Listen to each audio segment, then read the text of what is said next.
sertamu.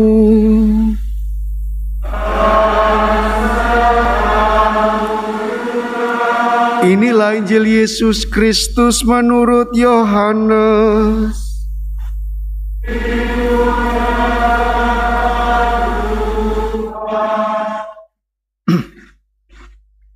Ketika hari raya Paskah orang Yahudi sudah dekat, Yesus berangkat ke Yerusalem.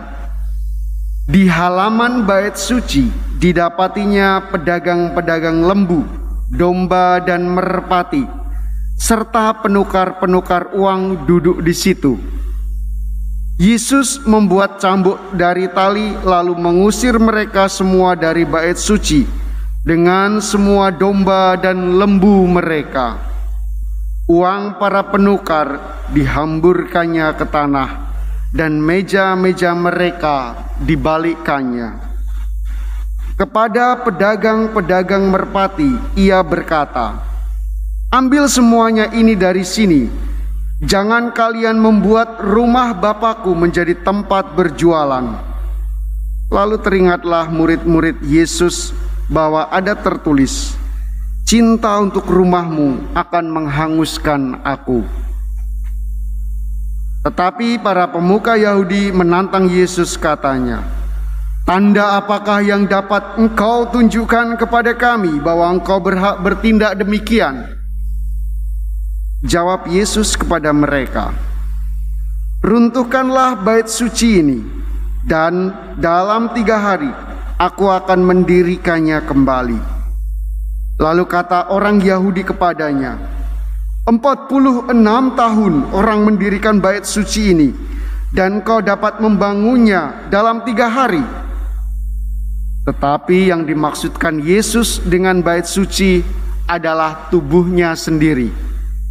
Karena itu sesudah Yesus bangkit dari antara orang mati, barulah murid-muridnya teringat bahwa hal itu telah dikatakan Yesus.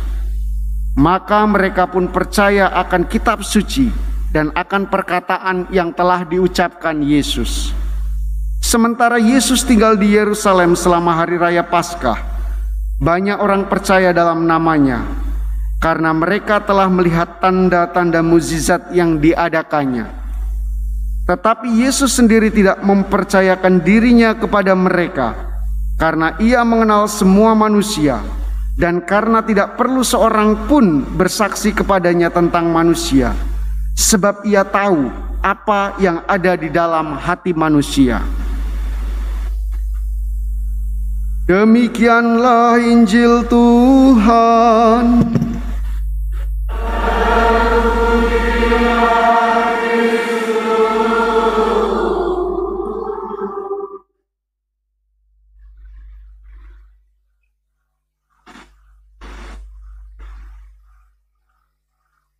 Bapak, Ibu, suster, dan saudari-saudara yang terkasih dalam Tuhan Yesus, selamat sore. Semoga semua bersukacita karena bisa hadir dalam perayaan Ekaristi ini. Adik, selamat sore. Ya. Hari-hari ini Bapak Paus kita Fransiskus sedang kunjungan ke Irak. Dan dalam kesempatan kunjungan ke Irak, Bapak Paus memiliki agenda untuk mengunjungi gereja-gereja yang tua tetapi pada tahun 2014 dihancurkan oleh kelompok teroris ISIS. Banyak gereja-gereja tua, bukan hanya gereja sebenarnya, tetapi tempat-tempat ibadah itu diluluh lantakkan dan dihancur leburkan. Lalu banyak orang beriman memilih mengungsi meninggalkan Irak. Dan pada kesempatan hari-hari ini, Bapak Paus bersama banyak orang berdoa dan merayakan Ekaristi di tempat itu. Banyak yang menangis, banyak yang meneteskan air mata karena mengingat tempat ibadah itu dulu menjadi tempat mereka mengeluh kepada Allah, tempat mereka untuk bersujud kepada Allah, tempat mereka berkumpul sebagai saudara seiman, tempat mereka juga mengalami berkah banyak dari Allah. Tetapi kali ini, hari-hari ini, mereka ingat betapa tempat ini sungguh-sungguh berharga bagi mereka. Lalu dari pengalaman ini saya mengajak kita untuk bersyukur, karena gereja kita masih berdiri dengan kokoh dan megah. Bahkan kita tahu pertumbuhan umat dan juga aktivitas menggereja yang begitu luar biasa di paroki kita membuat kita mulai merencanakan dan mulai pembangunan tempat ibadah. Tempat parkiran yang biasa kita pakai sekarang sudah dilobangin untuk ditanami nanti tiang-tiang pancang. Harapannya nanti kita bisa memiliki tempat yang spesial dalam berdoa. Kita tidak seperti orang-orang di Irak, tetapi kita memiliki ruang untuk beraktivitas, ruang untuk pelajaran-pelajaran agama, ruang untuk pembinaan iman, sehingga tempat yang dibangun kelak, yang tentu dengan sumbangan Anda, ada yang dengan tekun mengumpulkan beberapa peser, ada yang menyumbangkan tenaganya kerja bakti, ada yang mati-matian maju berhadapan dengan masyarakat dan pemerintah untuk mendapatkan izin, ada yang rapat terus-menerus bagaimana memikirkan pendanaan. Semuanya tadi menunjukkan bahwa kita merindukan rumah untuk berdoa. Kalau mau berdoa kan bisa di rumah, ngapain? Ya nggak apa-apa. Tetapi gereja menjadi sarana dan simbol nyata bahwa kita ingin memberi tempat spesial kepada Allah. Maka salah satu hak asasi manusia adalah hak untuk beribadah.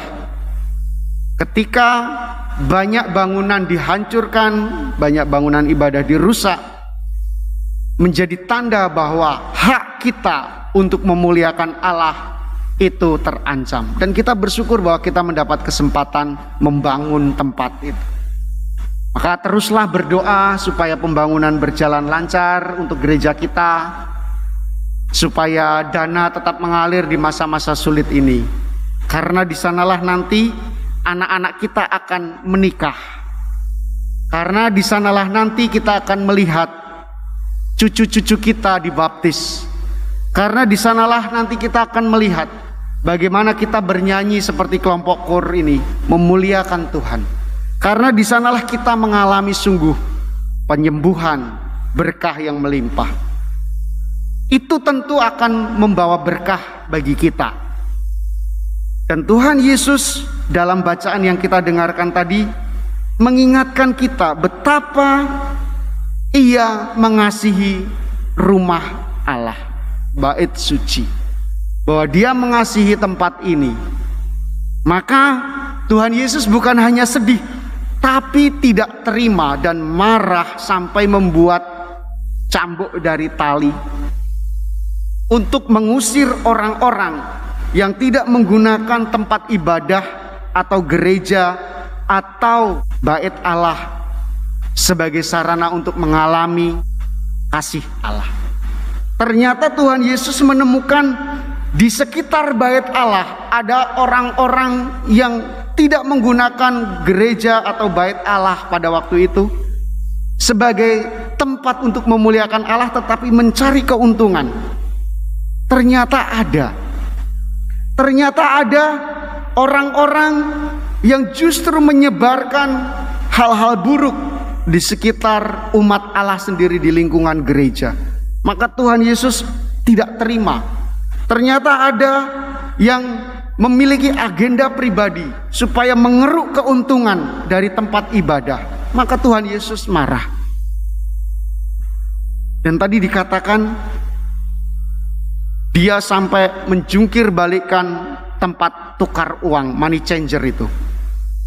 Jadi di bait Allah di Yerusalem sana, orang biasa datang dan mempersembahkan kepada Allah. Ada altar, dan kita tidak bisa masuk altar. Yang bisa masuk altar hanya imam-imam. Di luar sana kita bisa berdoa. Di luar lagi ada halaman. Di komplek itulah orang menjual sapi, kerbau, kambing, domba, burung tekukur yang bisa kita pakai, lalu diberikan kepada imam. Saya mau mempersembahkan ini pada Allah. Lalu imamnya masuk sini dan disembelih, ditaruh di altar sebagai kurban. Dan tidak mungkin kan kita jauh-jauh dari wilayah Hati Kudus bawa sapi ke sini, ya, dilihat orang nanti. Mungkin juga kita nggak bisa punya rumah untuk memelihara sapi, maka mereka belinya di komplek bait Allah. Ada orang-orang sederhana yang uangnya terbatas, ya belinya burung tekukur. Maka Ibu Maria dan Santo Yosef mempersembahkan sepasang tekukur karena mereka tidak punya uang banyak. Kalau kelas menengah mungkin kambing atau domba. Semakin besar, semakin berkelas persembahannya. Dan rupanya itu dimanfaatkan oleh beberapa orang di sekitar bait Allah untuk bisnis.